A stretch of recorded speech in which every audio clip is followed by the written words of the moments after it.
Assalamualaikum warahmatullahi wabarakatuh.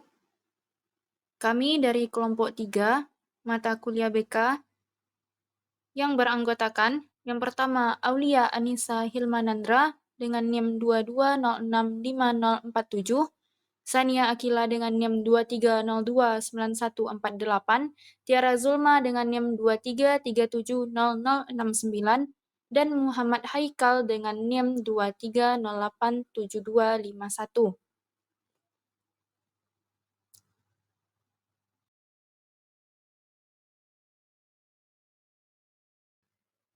Pada pertemuan kali ini, kelompok kami akan membahas mengenai prinsip-prinsip bimbingan dan konseling.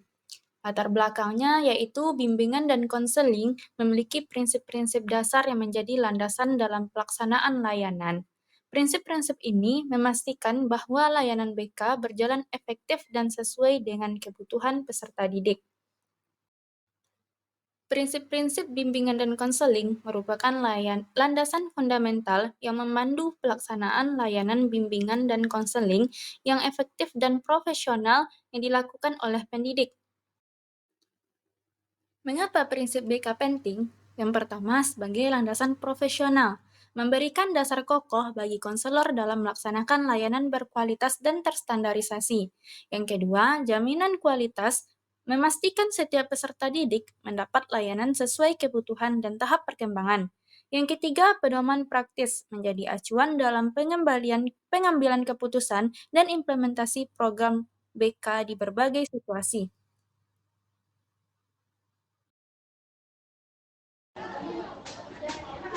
Prinsip khusus yang berkaitan dengan peserta didik. 1. BK melayani semua individu tanpa memandang umur, jenis kelamin, suku agama, dan status sosial ekonomi.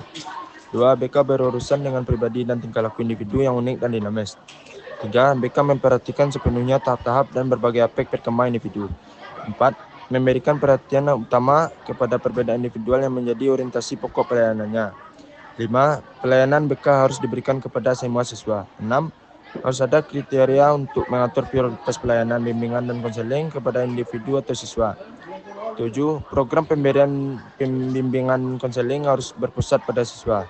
8. Pelayanan dan bimbingan konseling di sekolah dan madrasah harus dapat memenuhi kebutuhan-kebutuhan individu yang bersangkutan beragam dan luas. 9. Keputusan akhir dalam proses BK dibentuk oleh siswa sendiri. 10. Siswa yang telah memperoleh bimbingan harus secara Prinsip khusus yang berkaitan dengan tujuan pendidikan. Pelaksanaan pelayanan bimbingan dan konseling itu ada 7. Yang pertama, tujuan akhir bimbingan. Yang kedua, dalam proses konseling, keputusan diambil dan hendak dilakukan oleh konseli. Ketiga, permasalahan khusus yang dialami konseli harus ditangani oleh tenaga kerja yang ahli. Keempat, bimbingan konseli adalah pekerjaan profesional. 5. Guru dan orang tua memiliki tanggung jawab. 6. Guru dan konselor berada dalam satu kerangka upaya pelayanan. Prinsip-prinsip dalam menangani permasalahan. Yang pertama, ada identifikasi awal. Masalah lebih mudah diatasi jika ditandatangani sejak awal. Kedua, keunikan masalah. Setiap masalah bersifat unik meskipun tampak serupa. Ketiga, keterlibatan aktif. Peserta didik harus diterlibatkan dalam memecahkan permasalahan. 4. Pendekatan terpadu. Masalah memerlukan kolaborasi dengan guru, orang tua, dan pihak yang terkait. Prinsip khusus yang berkaitan dengan pengorganisasian. Yang pertama, bimbingan dan konseling harus dilaksanakan secara sistematis dan berkelanjutan. Yang kedua, pelaksanaan bimbingan dan konseling ada di kartu pribadi bagi setiap siswa. Yang ketiga, program pelayanan bimbingan dan konseling harus disusun sesuai dengan kebutuhan sekolah atau madrasah yang bersangkutan. Yang keempat, harus ada pembagian waktu antar pembimbing sehingga masing-masing pembimbing mendapat kesempatan yang sama dalam memberikan bimbingan dan konseling. Yang kelima, bimbingan dan konseling dilaksanakan dalam situasi individu atau kelompok sesuai dengan masalah yang dipecahkan dan metode yang dipergunakan dalam memecahkan masalah terkait. Yang keenam, dalam menyelenggarakan pelayanan bimbingan dan konseling, sekolah dan madrasah harus bekerja sama dengan berbagai pihak. Yang terakhir, kepala sekolah atau madrasah merupakan penanggung jawab utama dalam penyelenggaraan bimbingan dan konseling di sekolah.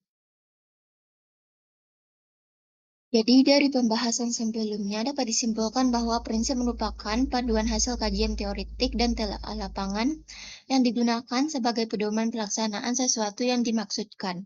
Dalam pelayanan bimbingan dan konseling, prinsip-prinsip yang digunakan bersumber dari kajian filosofis, hasil-hasil penelitian dan pengalaman praktis tentang hakikat manusia, perkembangan dan kehidupan manusia dalam konteks sosial, budaya, pengertian, tujuan, fungsi, dan proses penyelenggaraan bimbingan dan konseling.